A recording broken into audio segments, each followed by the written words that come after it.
E eu quero convidar os irmãos a uma reflexão no texto sagrado nessa manhã, no Evangelho de Mateus, capítulo 16, do verso 21 ao verso 28, e vamos falar sobre esse momento de Jesus a caminho da cruz e o porquê da cruz. E eu quero dizer aos irmãos que a cruz nos cai bem.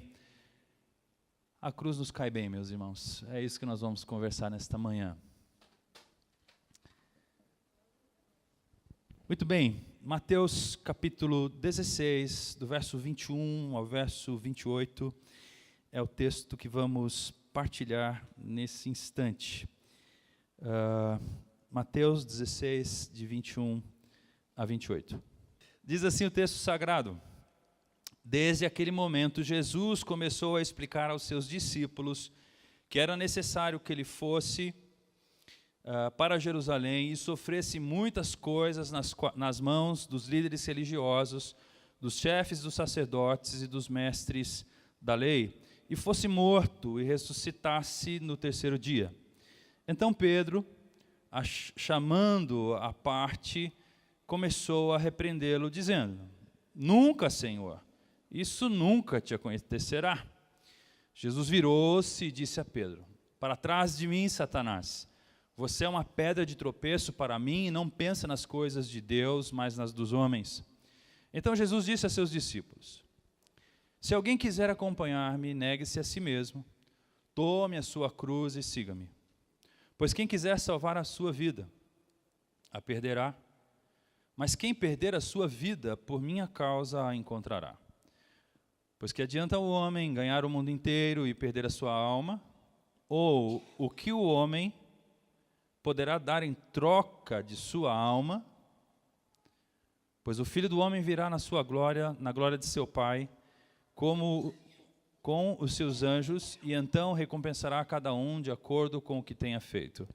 Garanto a vocês que alguns dos que aqui se acham não experimentarão a morte antes de verem o Filho do Homem vindo em seu reino. Amém.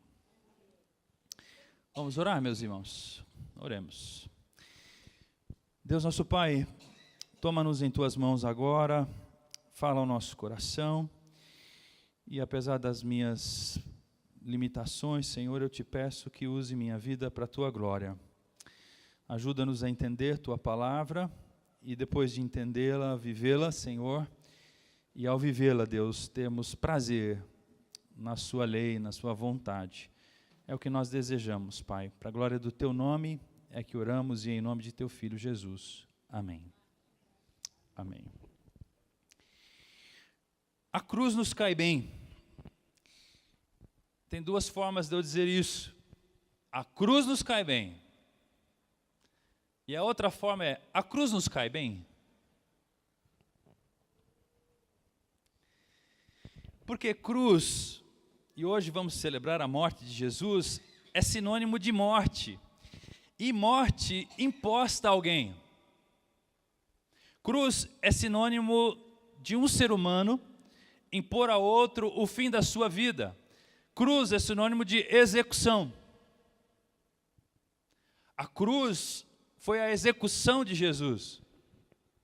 E se eu disser que a cruz nos cai bem, será que ela nos cai bem mesmo? Na época de Jesus, o símbolo maior de vergonha era morrer crucificado. Só os grandes criminosos, os piores criminosos, eram condenados à morte na cruz. A cruz de Cristo, ela se torna mais escandalosa porque foi a execução de um inocente. Foi a execução do Filho de Deus.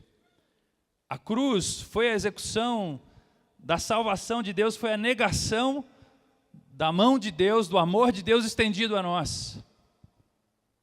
E ela se torna mais ainda chocante para nós, porque Jesus enfrentou a cruz espontaneamente, ele desejou isso. Ele sabia que precisava passar pela cruz. Ele não se furtou à cruz. Ele não pensou num plano B. Ele não fugiu da cruz. No entanto, a cruz é essa peça central do plano de Deus de redenção da raça humana. ela é o centro das Escrituras e de toda a doutrina minimamente bíblica, e ela é o clímax da história humana. A cruz foi pré-definida por Deus. Isaías nos diz que fazia parte do plano do Senhor esmagá-lo e causar-lhe dor. Quando, porém, sua vida for entregue como oferta pelo pecado, ele terá muitos descendentes, terá vida longa e o plano do Senhor prosperará em suas mãos. Isaías profeticamente nos informa que foi plano de Deus a cruz de Cristo e que nas mãos de Cristo esse plano daria muito certo e haveria muita prosperidade a partir desse momento.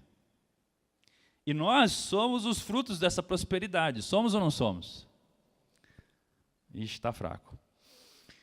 Nós, olha só, coloque-se no lugar de Jesus, ouvindo essas palavras. Fazia parte do plano do Senhor Deus, esmagá-lo e causar-lhe dor. Jesus sabia disso. Quando, porém, a sua vida for entregue como oferta pelo pecado, ele terá muitos descendentes, terá vida longa e o plano do Senhor prosperará em suas mãos. A prosperidade da cruz de Cristo, a prosperidade do plano de Deus que passa por Jesus e a cruz, é a alegria de Jesus hoje. Nós falamos disso semana passada. Eu e você estamos aqui e o Senhor se alegra porque a morte dele trouxe-nos vida. Amém, irmãos? Agora melhorou, ficou um pouco mais forte. A cruz foi uma escolha voluntária de Jesus. E ele está nos indicando, nos sugerindo que também aceitemos a cruz como o caminho de vida. É isso que acabamos de ler. Se alguém quiser acompanhar-me, negue-se a si mesmo, tome sua cruz e me siga. Quais são as implicações disso, meus irmãos? E que vida é esta que viveremos sob o jugo da cruz de Cristo? Que vida é esta que teremos ao assumirmos a cruz de Cristo e vivemos carregando a nossa própria cruz e vivemos debaixo da cruz de Cristo? Que vida é esta que nós viveremos? O que justifica essa vida? O que nos motiva essa vida? Que diferença faz vivermos assim? Veja o verso 21. Desde aquele momento, e a pergunta é, qual momento? Se você voltar um pouquinho aí nos versos anteriores, do verso 15 ao verso 18, diz assim: E vocês, perguntou ele, quem vocês dizem que eu sou? Simão Pedro respondeu, tu és o Cristo, filho do Deus vivo.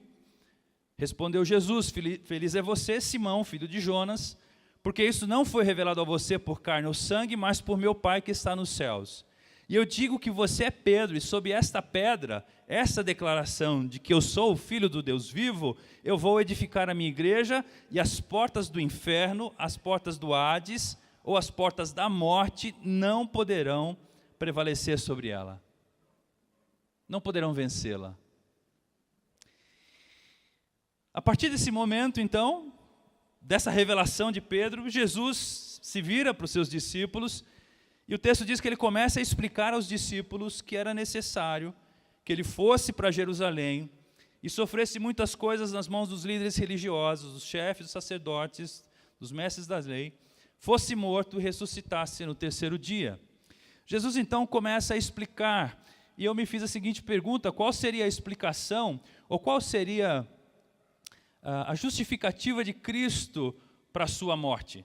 Jesus está dizendo, eu vou para a cruz, eu vou morrer. E a gente sabe na sequência que o Pedro chama ele à parte e fala, Senhor, para com essa conversa. Mas ninguém quer ver ninguém ir para a cruz, quer? Se teu pai disser assim para você, eu vou morrer, eu vou para a guerra, eu vou para a rua, eu vou perder a minha vida, você vai dizer assim, vai nessa aí que é bem legal. Uma coisa muito boa você vai fazer. Ninguém quer que ninguém morra. A cruz não é sinônimo de bem-aventurança. A cruz é símbolo de morte. Símbolo de execução. Jesus diria pelo menos duas coisas. Primeiro, olha, O que explica eu desejar ir para a cruz é que Deus, o Pai, foi ultrajado na sua beleza. Deus foi ultrajado na sua bondade e na sua santidade. O ser humano que foi criado à imagem dele, deu as costas a ele, e isso não pode permanecer impune. Você não pode rir na cara de Deus. Deus não pode ver o erro e ser complacente com o erro. Um Deus santo, justo e amoroso não permitirá que isso fique barato. Por isso eu preciso ir para a cruz. Este pecado cometido por nós tem muitas consequências. Pelo menos 3 delas: a condenação, a escravidão e a degeneração. E Deus está dando a chance de reverter estas coisas na minha morte na cruz, nos diria Jesus.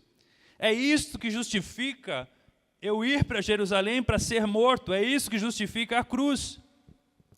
A cruz vai possibilitar que vocês tenham justificação e sejam reconciliados com Deus como homens. Se eu não for à cruz, vocês não terão um novo caminho para chegar até Deus, porque eu sou a justiça de Deus para vocês. Eu tenho que ir para a cruz é necessária, morrer é necessário.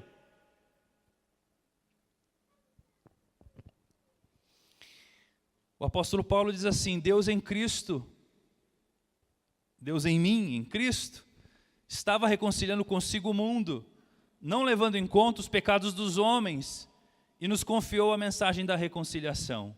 Deus tornou pecado por nós, aquele que não tinha pecado, para que nele nos tornássemos justiça de Deus. Se Jesus estivesse explicando para nós, e Ele está, né? Por que o Senhor teve que ir para a cruz? Porque se eu não for para a cruz, vocês não se tornarão justos diante de Deus. Não há outra possibilidade de vocês alcançarem justiça diante de Deus, a não ser pela minha cruz. A segunda razão que Jesus nos daria é a seguinte: além disso, além de vocês terem ultrajado a Deus, e por causa desse ultraje vocês foram condenados, escravizados e se degeneraram, e nem se parecem mais com o Deus Criador de todas as coisas, vocês se bestializaram. Além disso, todos os seres humanos, de todas as raças sociais, de todas as classes sociais, de todos os credos e culturas, tanto judeus quanto gentios, imorais e moralistas, religiosos e ateus, todos, sem exceção, são pecadores culpados, indesculpáveis e sem defesa diante de Deus. Nenhum de vocês tem como se defender dessa acusação. Todos pecaram e foram destituídos definitivamente da glória de Deus e da presença de Deus e da relação com Deus.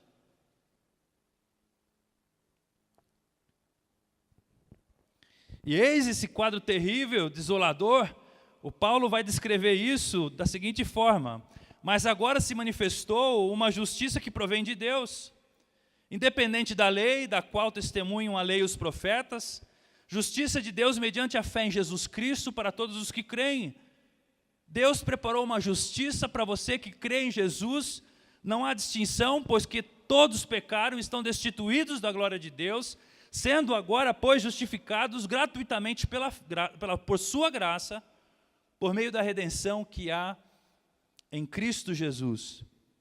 Deus me ofereceu, ou Deus o ofereceu como sacrifício para propiciação mediante a fé pelo seu sangue, ou pelo meu sangue, diria Jesus, demonstrando a sua justiça.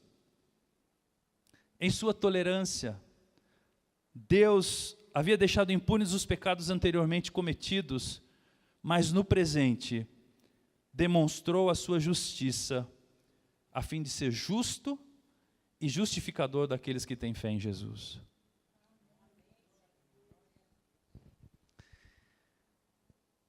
Os irmãos sabem que a palavra propiciação é uma palavra muito interessante. Essa palavra vem do Antigo Testamento, e lá no Antigo Testamento a propiciação ela era aquele momento onde, depois de ser feito o sacrifício animal, o sacerdote jogava, assim, aspergia parte do sangue do animal para que houvesse propiciação pelo pecado. Em determinadas cerimônias, o pecador participava disso pondo a mão na cabeça do animal, e o sacerdote então degolava o cordeiro, o animal, em lugar dele, e ele sentia aquele fio de vida indo embora. Ele testemunhava a morte do animal, aquela cena grotesca de assassinato, de execução do animal. E era essa cena, era essa aspersão que traria perdão dos seus pecados no Antigo Testamento. Agora o apóstolo Paulo está dizendo que Deus o ofereceu como sacrifício para propiciação, para nossa propiciação mediante a fé. A sua fé gera a morte de Cristo, propicia a sua salvação, e esse sangue, né, o sangue de Jesus agora, ele nos purifica. É esse sangue que nos purifica de uma vez por todas de todos os nossos erros, crimes e pecados, que nos reconcilia de uma vez por todas com Deus. Um sacrifício definitivo, um sacrifício perene, não mais aquele sacrifício de tempos em tempos, semanas em semanas, ano após ano, mas de uma vez por todas, o sangue de Jesus nos lavou de todos os pecados e nada nos separará do amor de Deus que está em Cristo Jesus.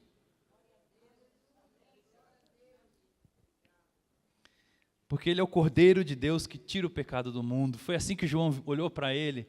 Eis o Cordeiro de Deus que tira o pecado do mundo. E foi isso que o Pedro viu. Tu és o Cristo, o Filho de Deus.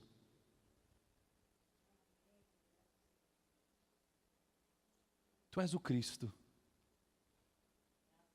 o Filho de Deus. Agora, o verso 22 fala da nossa condição humana. Então Jesus começaria a explicar, e ele poderia explicar muito mais coisas, né, meus irmãos? Mas eu trouxe aqui duas coisas que ele poderia nos dizer, ou que ele poderia dizer aos discípulos. O verso 22 diz assim: então Pedro, chamando-o à parte, começou a repreendê-lo, dizendo: nunca, Senhor, isso nunca te acontecerá. Você sabe que o Pedro, ele é ótimo, né? Porque ninguém melhor que o Pedro nos representa, ninguém melhor que o Pedro diz quem somos, e ao mesmo tempo a gente adora ver o Pedro fazendo pedrices. Porque você fala assim, que bom que alguém fez por mim, né? Que bom que não fui eu que fiz essa... Que bom que não fui eu que paguei o mico de querer andar sobre as águas e afundei. Não é? O Pedro fez isso por você, ele te livrou dessa pedrice, dessa tolice. Mas, irmãos, vamos pensar um pouquinho na condição humana. Vamos ser um pouquinho solidários com o Pedro? O Pedro nos ajuda a entender que nós não queremos morrer. Você quer morrer? Tu quer morrer, mulher? Tu não quer ficar viúva, né? Eu não quero que tu fique viúva. Já falei para ela, irmãos, ela não vai ficar viúva, se Deus assim permitir. Porque é muito triste uma mulher ficar viúva.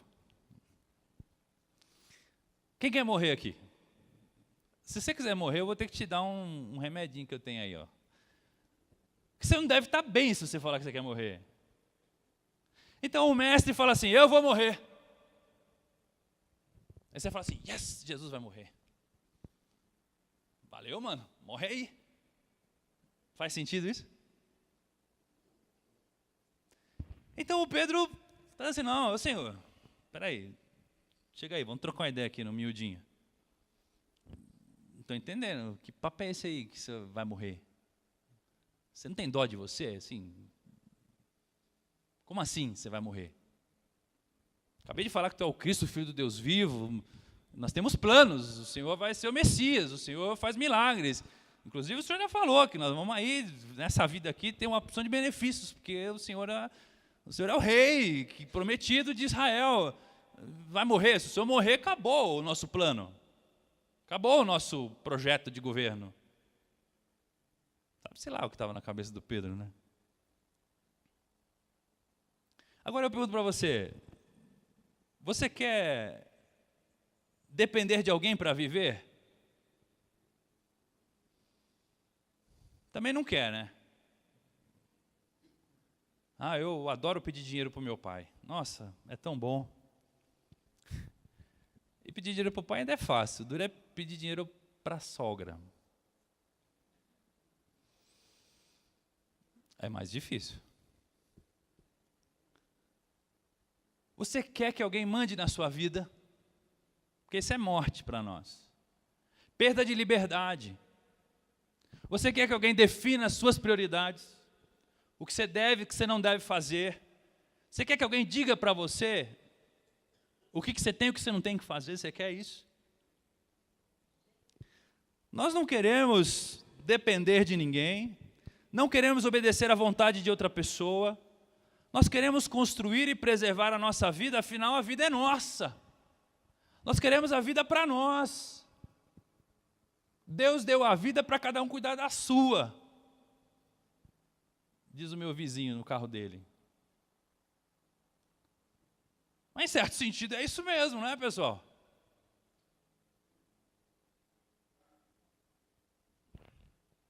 Eu estou com uma face de pegadinha hoje, irmãos, cuidado. Pega uma água para mim, meu bem, por favor. Pois é, a vida é nossa. Eu tenho vida, eu posso escolher se eu quero viajar, se eu quero me relacionar com tais pessoas, se eu devo fazer isso, se eu não devo. Eu quero ser livre, eu quero viver às minhas custas, eu quero cuidar de mim, eu quero existir sem que haja Deus a interferir na minha história. Como assim, Jesus? Morrer também. Então Jesus disse, se alguém quiser acompanhar-me, negue-se a si mesmo, tome sua cruz e me siga para a morte. Eu não quero morrer, eu quero viver, e de preferência viver sem depender de ninguém.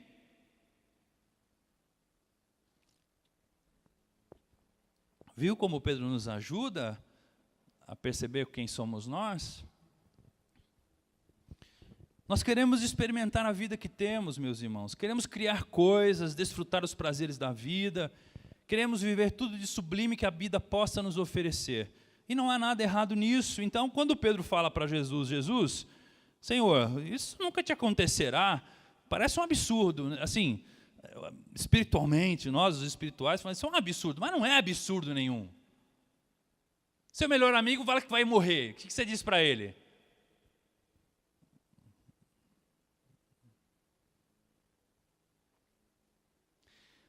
Agora veja o verso 23.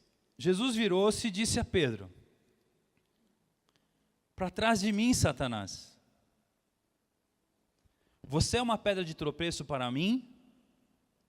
Pô, mas o senhor acabou de falar que sobre essa pedra edificarei a minha igreja. Eu pensei até que tu és Pedro, e sobre esta pedra, Pedro é sinônimo de pedra, edificarei a minha igreja. Agora eu já virei de pedra de edificação, virei pedra de tropeço. Tão rápido assim? Pois é, você é uma pedra de tropeço para mim e não pensa nas coisas de Deus, mas nas coisas dos homens. O pastor Ed René, comentando esse texto aqui, muito tempo atrás, disse que isso aqui é um papo de serpente. Isso aqui é papo de serpente.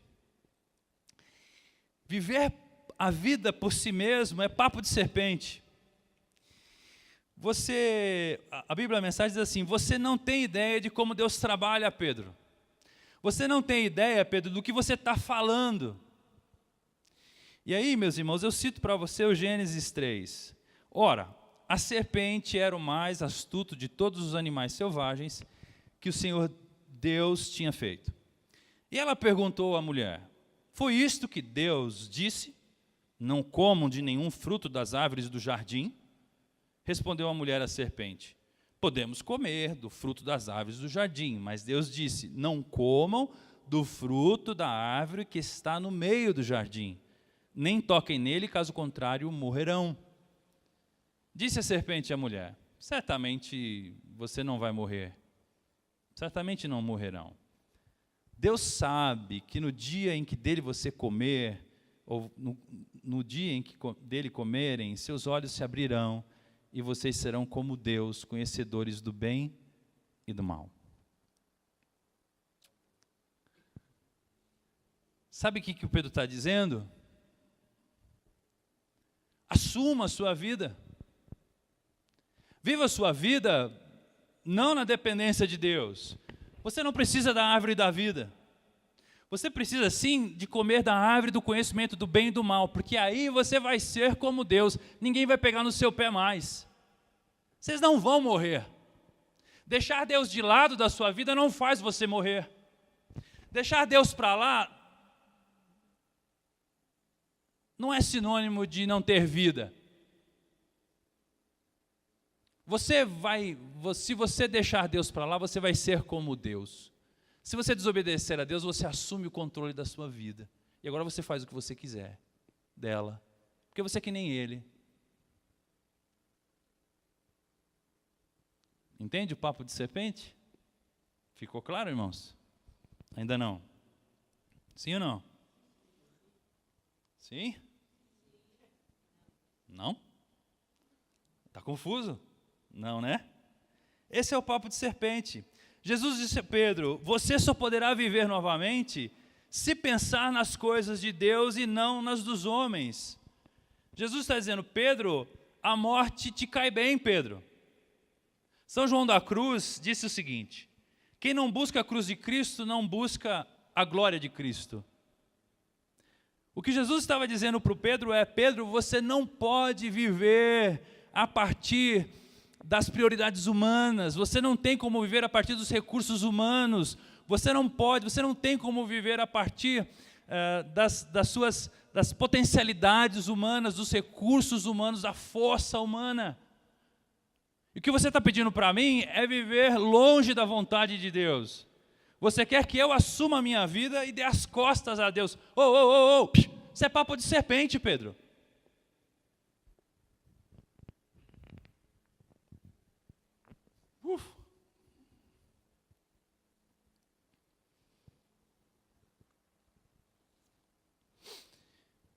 Verso 24 e 25.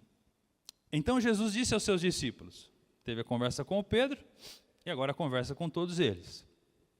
Então eles saem do particular e vêm para cá. Então Jesus disse aos seus discípulos, se alguém quiser acompanhar-me, negue-se a si mesmo. Tome sua cruz e siga-me. Pois quem quiser salvar a sua vida, a perderá, mas quem perder a sua vida por minha causa, a encontrará.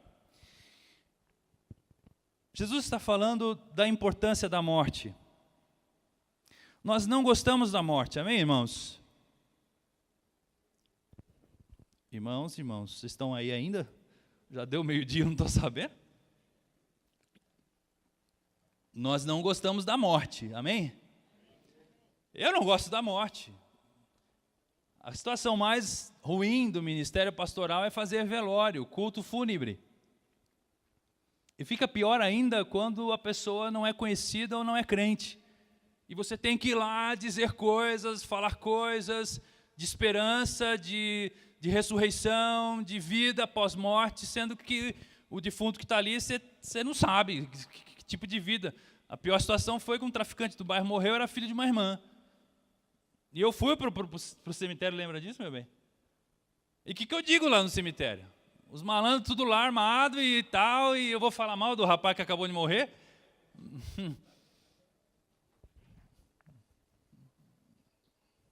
Mas a gente não quer morrer. E por que você passou batom e blush hoje de manhã? Você está vendo que você está morrendo, né?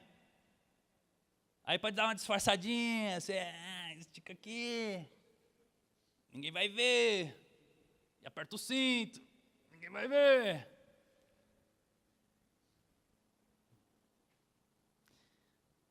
Nós não gostamos da morte. Mas Jesus está afirmando que o autossacrifício é o caminho da vida. Autossacrificar-se, decidir voluntariamente se sacrificar, é o caminho da vida. Isso nunca será agradável ou natural. Nós sempre odiaremos a morte. Sempre será desagradável carregar a cruz. Negar-se a si mesmo nunca vai ser fácil. Nunca será fácil. Não vai ser. Porque nós não gostamos da morte. Nós não queremos morrer. nós não queremos dar o espaço da nossa vida é nosso, nós não queremos dar essa vida nas mãos de Deus e permitir que Ele nos dirija, que Ele defina a nossa agenda, os nossos planos, o nosso futuro. Nós não queremos, nós queremos que a gente mesmo faça isso. Então Jesus está dizendo, olha pessoal, quem quiser vir atrás de mim, quem quiser vir após mim, negue-se a si mesmo, tome sua cruz e então me siga. 1 Coríntios 15, 26 diz assim, o último inimigo a ser destruído é a morte. O apóstolo Paulo sabe disso. E em Gálatas ele vai dizer, quanto a mim, porém, de nada quero me gloriar, a não ser na cruz de nosso Senhor Jesus Cristo. Ao mesmo tempo que o Paulo diz assim, a morte vai ser destruída e ela é minha inimiga, ele diz assim, mas de nada eu quero, do que eu mais me glorio, a única coisa que eu posso me gloriar é porque Cristo morreu e da morte de Cristo eu tenho orgulho. Porque eu morro com Ele, eu me identifiquei com Ele nessa morte, e essa morte é uma morte que me traz vida. Então, meus irmãos, veja só, como é que a gente aceita a morte? A gente só aceita a morte, só suporta essa morte, por causa da esperança da ressurreição. E porque sabemos que a morte não é a última palavra, a vida é a última palavra. Eu falo lá em casa o tempo todo, falo assim, olha, por favor, se eu morrer de repente, dar um piripaque, sei lá, façam festa, por favor. Nosso querido Billy Graham morreu esses dias. Isso circulou aí na maioria dos celulares aí. O Billy Graham falou assim, no dia que eu morrer, saiba que eu não estarei morto. Eu estarei vivo na presença do meu Salvador, mais vivo do que nunca. Sabe por que a gente suporta essa morte, essa dor? Porque a gente tem uma esperança de vida, que é maior do que a morte. A morte não pode conter essa vida. Quando Jesus chega, o Lázaro está podre, fedido. Ele fala assim, morte, sai daí. E conversa com a irmã do Lázaro. Então, você acredita na ressurreição dos mortos? Acredito, um dia vai acontecer. Não, eu sou a ressurreição e a vida, eu que estou aqui falando com você. Quer ver só? Vem Lázaro, vem vida, volta a vida para esse homem. E a vida volta.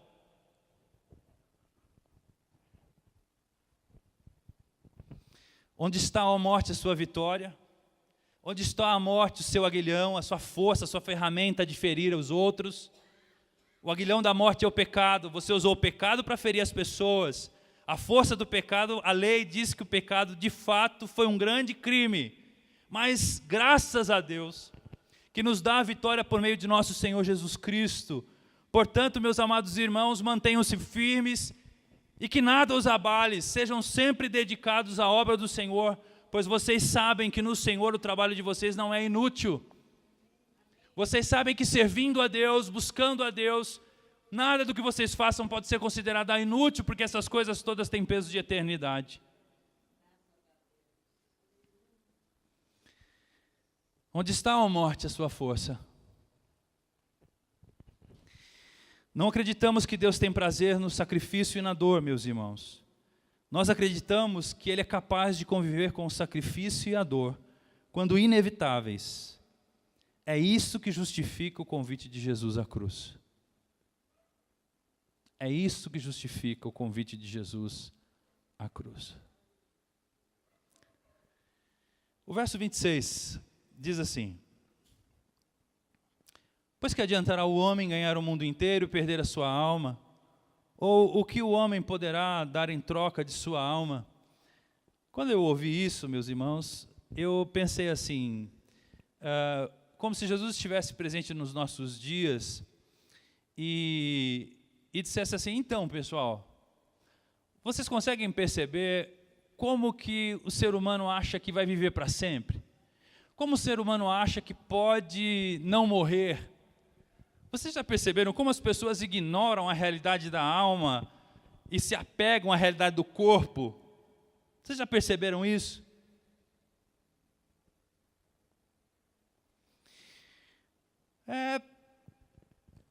Porque a realidade material está acessível aos nossos sentidos, né, meus irmãos?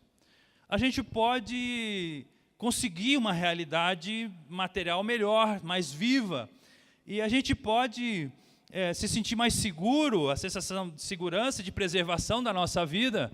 A gente pode lutar por uma casa num lugar mais seguro, a gente pode lutar por um carro mais seguro, a gente pode lutar por um emprego mais seguro, a gente pode lutar por uma comida mais segura, a gente pode lutar por um emprego mais seguro, a gente pode lutar por coisas que nos deem segurança.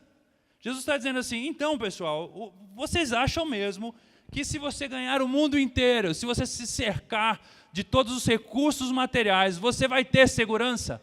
Não vai, porque o que está em jogo é a sua alma. Não, mas olha, a medicina, Senhor Jesus, o Senhor não está sabendo, mas tem uma coisa chamada criocongelamento. E eu já estou cadastrado, você criocongelado. E quando a medicina evoluir a ponto de poder trocar minha cabeça e pôr num corpo de jovem, eles me descongelam, tiram a minha cabeça do cadáver e implantam num menininho novo, assim, num jovenzinho. E eu estou vivo de novo. Entendeu, Jesus? E quando eu ficar velho, acontece a mesma coisa de novo. Então eu vou me congelar, porque eu não vou morrer. Eu não quero morrer. E a cirurgia plástica é isso, é uma forma de dizer, eu não quero morrer. Não quero tudo isso desse jeito. Hoje de manhã eu estava lá na madrugada, consultando a Bíblia na internet, irmãos. E no site que eu busco a Bíblia, tinha uma foto assim, implante capilar masculino. Eu falei, opa. Só que pasme. Era um desenho assim, um indivíduo assim, e um médico senhorzinho, fazendo um desenho na cabeça dele assim. O cara era meio carequinha, né? Tinha umas entradas. Como se fosse assim, estivesse marcando onde que ele ia fazer um implante, né?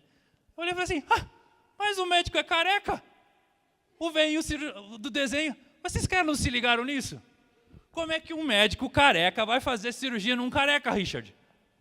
Não faz sentido. Se isso fosse solução, o médico era cabeludo, tá certo?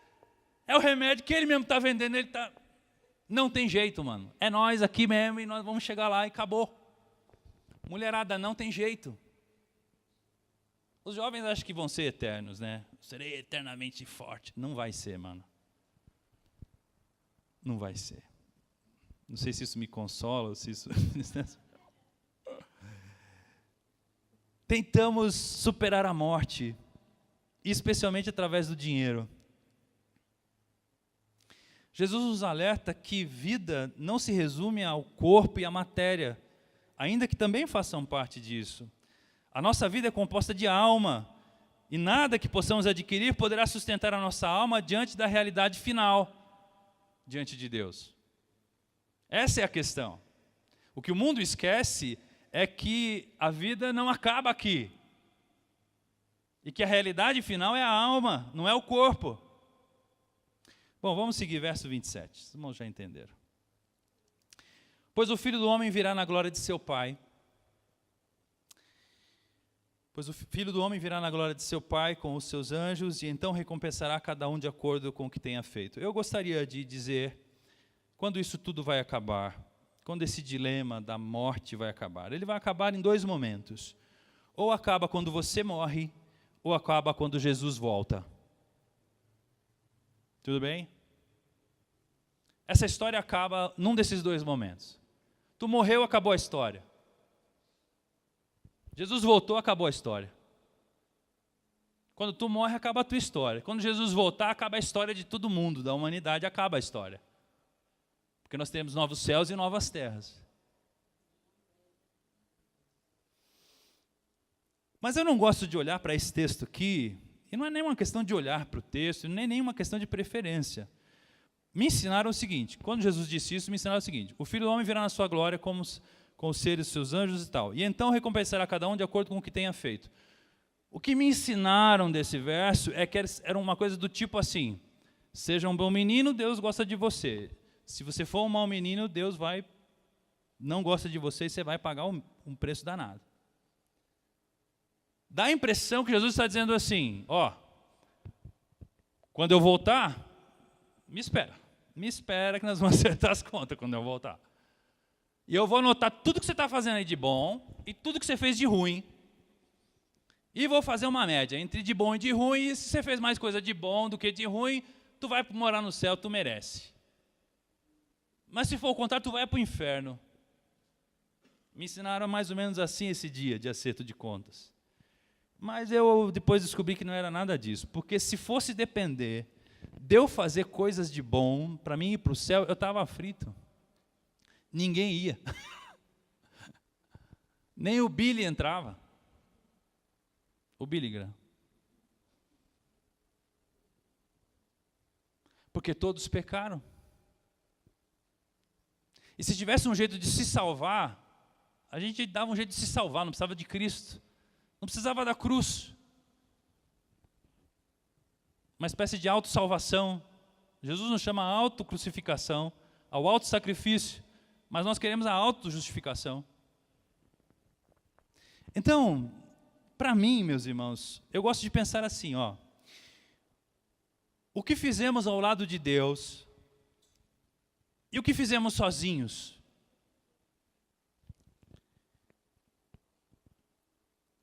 O quanto abrir mão da minha vida e do meu ego para que a vida de Cristo se manifestasse em mim? É isso que eu gosto de pensar. A pergunta de Deus, ou esse momento, vai ser assim: filho, quanto você andou comigo? Quanto você deixou que eu controlasse você? O quanto você permitiu que eu decidisse junto com você os rumos da sua vida? O quanto você me levou em conta enquanto você fazia o que você tinha que fazer? A conversa vai ser desse tipo. Porque conversas assim dizem para nós quem são íntimos, quem não são.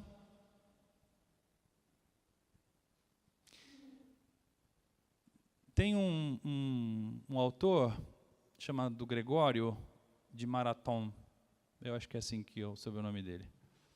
Ele fala assim, que Deus preferirá nos julgar pela vergonha com que nós voltamos para casa todos os dias, do que pelas certezas que nós temos quando nós saímos de casa pela manhã. Porque a gente sai de casa, não, vou fazer assim, eu consigo, eu posso, eu quero. Aí passa o dia, você chega em casa e fala, Senhor, tá vendo? Eu pedi para o Senhor de manhã, eu tinha que encarar aquela mulher, cliente, e o Senhor sabia que eu precisava, mas eu não consegui. Furou. Deus preferirá nos julgar por essa conversa do fim do dia do que pelos nossos discursos de força, de poder, e de autojustificativas e de alto mérito. Entende isso? 1 Coríntios 11, 23 a 25. Quer ir lá? Enquanto os músicos vêm para cá, venham, vamos até 1 Coríntios 11. 23 a 25.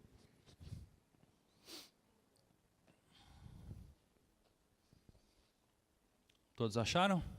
1 Coríntios 11, 23 a 25. Olha o que diz o texto sagrado. Pois recebi do Senhor o que também lhes entreguei. Que o Senhor Jesus, na noite em que foi traído, tomou o pão e, tendo dado graças, partiu-o e disse: isto é o meu corpo, que é dado em favor de vocês. Façam isso em memória de mim. Da mesma forma, depois da ceia, tomou o cálice e disse: esse cálice é a nova aliança no meu sangue. Façam isso sempre que o beberem em memória de mim. O que Jesus está a nos dizer, meus irmãos? Eu aceitei o caminho da morte, para que você tivesse vida. E esses elementos aqui, esse pedaço de pão e esse pequeno cálice de vinho, ou de suco de uva, esses elementos aqui simbolizam a minha escolha, o meu corpo que foi partido e o meu sangue que foi derramado. Eu escolhi a morte por você. E eu fiz isso porque eu amei você e amo você. E não existe aliança alguma semelhante a essa. Essa aliança que eu fiz com você, e que eu posso fazer com você, se você ainda não fez comigo, é uma aliança eterna, infinita e inquebrável.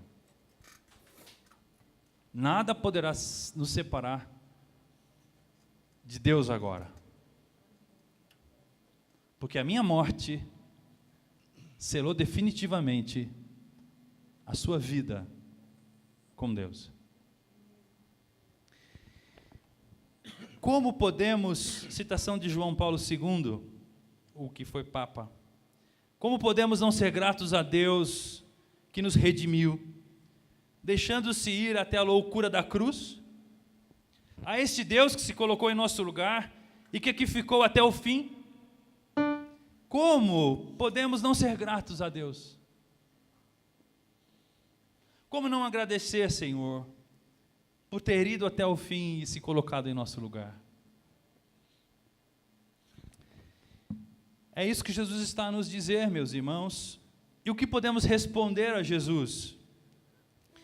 No mesmo texto de 1 Coríntios 11, só que agora do verso 27 ao 30, o Paulo diz assim: portanto, todo aquele que comer o pão ou beber o cálice do Senhor indignamente, será culpado de pecar contra o corpo e o sangue do Senhor. Examine-se o homem a si mesmo, e então coma do pão e beba do cálice. Pois quem come e bebe sem discernir o corpo do Senhor, come e bebe para sua própria condenação. Por isso há entre vocês muitos fracos, doentes, e vários já dormiram, ou já estão mortos. E eu repito, meus irmãos, a citação de São João da Cruz: quem não busca a cruz de Cristo, não busca a glória de Cristo. Se você não entendeu que você tem que morrer,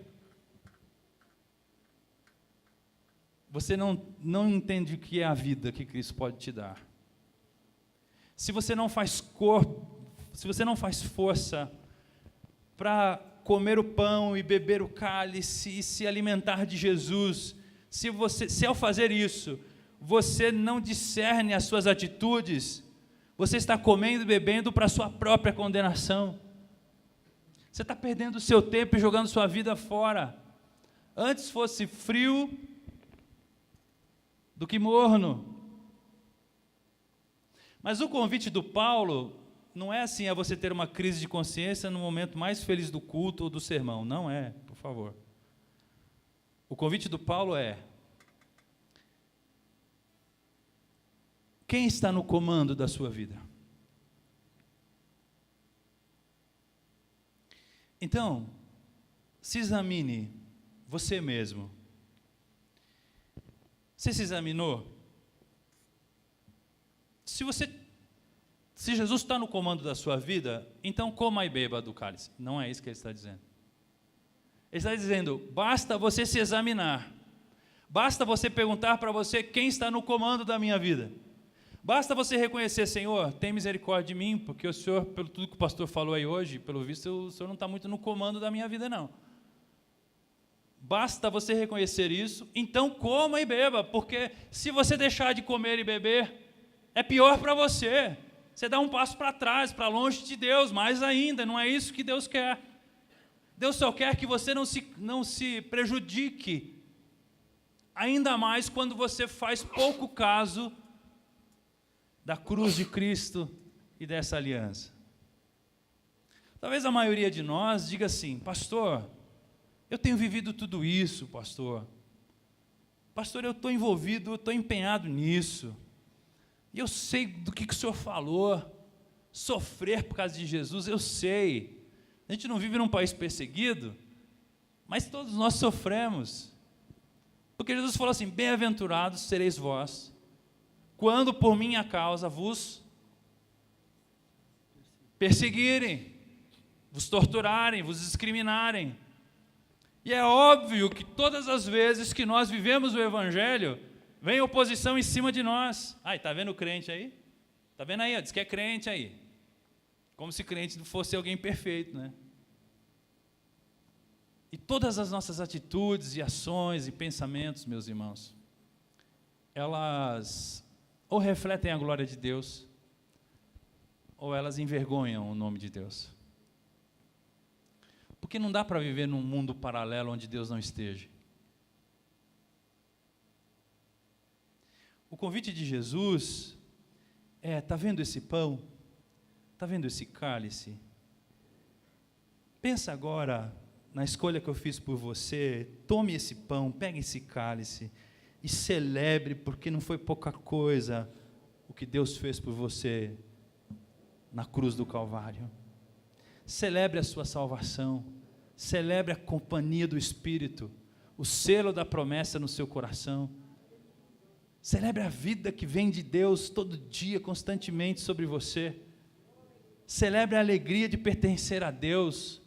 Celebre os livramentos que Deus dá à sua vida. Celebre sua família, celebre a sua honestidade. Deus está livrando você, você está sendo uma pessoa honesta, a sua integridade. Celebre que a sua consciência não te culpa. Você deita, dorme, acorda, levanta, porque o Senhor é com você. Você dorme o sono do justo, cara. Celebre, está vendo isso aqui? O pão é o meu corpo e o vinho é o meu sangue. Celebre isso. Mas aí o Paulo fala assim, então, irmãos, responda a esse convite de Jesus, pensando em quem está no comando da sua vida. Não deixe de tomar, não deixe de comer.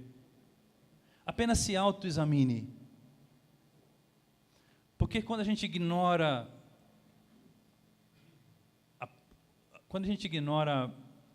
o quanto isso é verdadeiro, é real e é importante, a gente começa a ficar fraco e a deixar os outros fracos. A gente começa a ficar doente e a deixar os outros doentes.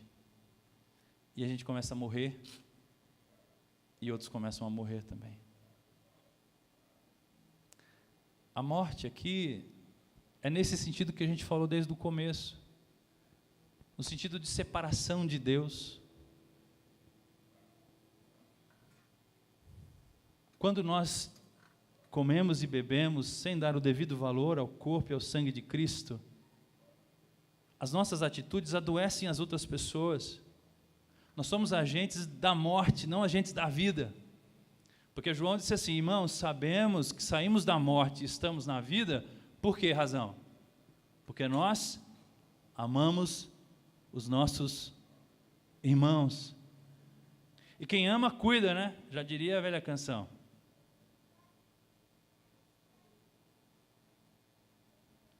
Quem ama não fala mal. Quem ama não fala pelas costas. Quem ama, cuida. E quando a gente ignora isso, a igreja começa a morrer. Não é a igreja instituição, não. A igreja é a gente, que tem nome e endereço. A igreja é eu, a igreja é você.